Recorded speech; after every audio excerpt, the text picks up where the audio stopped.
Assalamualaikum warahmatullahi wabarakatuh. Kadang MPA yang berbudi luhur tahu benar dan salah. Masih tetap bersama saya di channel MPA Official.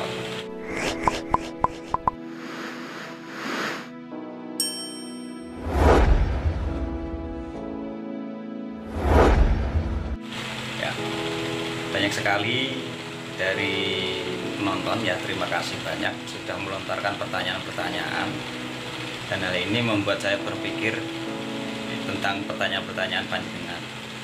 Kemarin saya kasih tahu bahwa contoh-contohnya itu sebenarnya sudah banyak di-share di Facebook, di grup-grup WA, dan di channel-channel YouTube. Tapi nggak apa-apa. Saat ini dan sekarang mau saya intinya saya kasih kesimpulan. Ini berdasarkan pendapat saya pribadi ya. Silahkan mau diterima syukur alhamdulillah, kalau nggak diterima juga tidak masalah. Yang penting konsepnya Wiji ini bisa kita laksanakan dengan baik, dengan benar, tanpa membedakan A dan B, C dan D, dan lain sebagainya. Ya, jadi katanya Wiji ini kan sebenarnya timbul dari perasaan, dari kata, dari kita yang dari bawah ini, yang sebenarnya sudah lelah dengan dinamika organisasi sampai saat ini ya. Dimulai entah dari kapan itu terjadi. Faktanya kita lihat di media-media sosial, baik WA, grup, atau Facebook, atau YouTube, IG, dan lain sebagainya, bahwa kita semua ya, yang pemain-pemain media sosial ini selalu melihat hal-hal yang sama sekali tidak mencerminkan bahwa kita ini adalah orang-orang yang mengenyam ajaran di Esa Traktir. Contohnya seperti apa? Pendemo, anarki, saling serang, saling ledek, saling hina, bahkan saling mendiskreditkan si A punjer, si A JJ, si A apalah dan sebagainya lah. Bahkan menyebut orang-orang tua yang kita hormati, yang kita cintai, yang kita sanjung, yang kita tawadu pada beliau ya, itu dengan sebutan-sebutan yang sangat menyakitkan hati kita. Itu semua tidak kita pungkiri, dan kita semua saat ini sudah lelah dengan hal-hal yang seperti itu. Ada yang berargumen dengan menggunakan hukum, ada yang berargumen dengan menggunakan ADART, ada yang berargumen dengan menggunakan ajaran budi luhur, yang sebenarnya hal-hal seperti itu tidak kita butuhkan oleh arus bawah. Kita yang di bawah ini butuh ketenangan, butuh kebahagiaan, butuh kedamaian. Nah, katanya Wiji ini adalah metamorfosis dari kata damai. Damai dalam hal ini luas ya.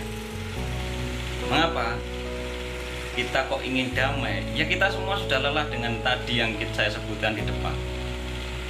Intinya seperti itu. Nah, Wiji ini suatu hal yang tidak hanya kita tunggu, kita berdoa dan berharap saja. Wiji ini adalah satu hal yang harus kita upayakan, harus kita usahakan, dengan kita mengesampingkan. Karena apa? Urusan organisasi ya, baik yang 16 maupun 17, kedua-duanya sudah memiliki ibaratnya program-program ya, program-program dan aturan-aturan yang akan membatasi kita untuk bisa damai atau Wiji ini tadi. Bahkan ada channel-channel YouTube yang sengaja memanfaatkan kondisi saat ini seperti ini, dan seperti inilah yang harus kita hindari. Bahkan postingan-postingan untuk mendapatkan like, untuk mendapatkan komentar engagement, itu dengan Seperti itulah intinya. Kita semua udah capek lah, udah lelah intinya. Nah, apa yang bisa kita lakukan? Contoh satu, sudah sering saya bahas di channel ini ya. Mulai dari mungkin setahun yang lalu lah sudah mulai saya bahas. Jadi kalau ada orang ibaratnya memposting sesuatu, entah putusan hukum, putusan apa dan sebagainya, ada ART, aturan, yang lain-lain lah, itu kita konsumsi sebagai informasi saja. Jangan sekali-kali kita gunakan untuk berdebat dengan saudara kita yang berada di seberang kita. Seperti itu. Kalau kita di 16 ya jangan kita gunakan untuk debat dengan orang 17, dan kalau kita orang 17 ya jangan kita gunakan debat pada orang 16. Karena dapurnya sudah beda. Seperti itu. Nah, di perbedaan ini ya sebenarnya kita sama-sama SHT, PSHT, hanya berbeda ketua umumnya saja. Ini harus kita pahami. Kita di bawah ini selalu dimanfaatkan untuk dibentur-benturkan di antara kita. Ya, padahal sumpah dan janji kita masih sama. Proses kita penerimaan anggotanya pun masih sama, seragam kita masih sama. Semuanya masih sama. Kecuali nanti kalau memang sudah berbeda-beda, silakan. Kalian mau mengikuti pemimpin yang mana? Tapi saya meminta dan berharap supaya kita ini jangan sekali-kali, ya kita ayo berusaha bersama, bareng-bareng. Kita rangkul saudara kita yang di sebelah tanpa membedakan kamu pemimpin siapa, kamu ketuanya siapa. Jangan seperti itu. Karena sering saya ketemukan, bahkan dulu di daerah sini, Bogor, Bekasi, itu beberapa tempat latihan seperti itu. Ada warga yang datang ditanyain, kamu ikut pimpinan siapa? Kalimat-kalimat yang seperti itu yang justru akan menjauhkan kita kepada saudara kita.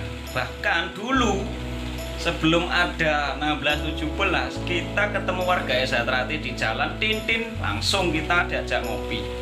Sekarang tintin plerak-plerok, jangan-jangan ini warga dari sebelah, jangan-jangan ini warga dari sebelah.